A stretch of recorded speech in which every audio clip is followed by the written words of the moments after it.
ঢাকার উত্তরায় milestone school and কলেজে বিমান বিধ্বস্তের ঘটনায় শোকের ছায়া নেমেছে ভোলা, টাঙ্গাইল ও ব্রাহ্মণবাড়িয়ায়। নিহতদের দাফন ও শোক সভায় জড়ো হয়েছেন স্বজন ও স্থানীয়রা।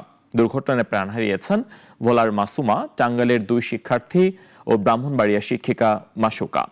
প্রতিনিধিদের পাঠানো তথ্য ছবি নিয়ে জানাচ্ছেন সুলতানা মরিয়ম।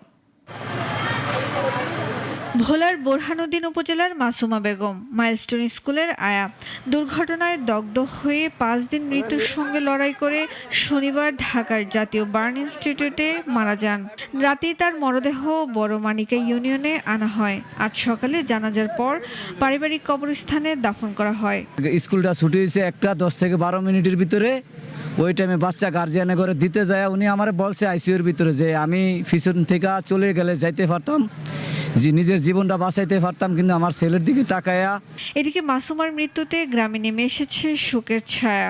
বেশি মনে পড়ে সেদিনকে আমি আটটা দেখছি, তুই আমি তুই আমার কথা কস না দেখে আমি তোর কিছু কম না। খুব ভালো লোক দুর্ঘটনা মারা গেছে, উনি যাতে সরকারের সহযোগিতা পায়, নিরীহ লোক, সেটাই আমরা এলাকাবাসী কামনা করি। বোরহানুদ্দিন উপজেলা নির্বাহী কর্মকর্তা জানাজায় অংশ নিতে এসে সরকারের পক্ষ থেকে সহযোগিতা করার আশ্বাস দেন।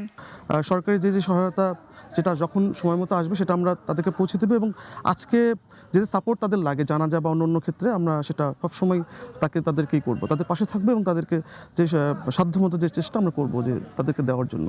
এদিকে টাঙ্গাইলের মির্জাপুর ও সখীপুরের 2 শিক্ষার্থী তানবির আহমেদ ও হুমায়রার দাফন হয়েছে। রোববার বিএনপি নেতারা তাদের পরিবারের প্রতি সমবেদনা জানান। ব্রাহ্মণবাড়িয়ার শিক্ষিকা মাসুকা বেগম নিপুর শোক সভায় তার আত্মত্যাগের প্রশংসা করা হয়। সুলতানা মরিয়ম, নাগরিক।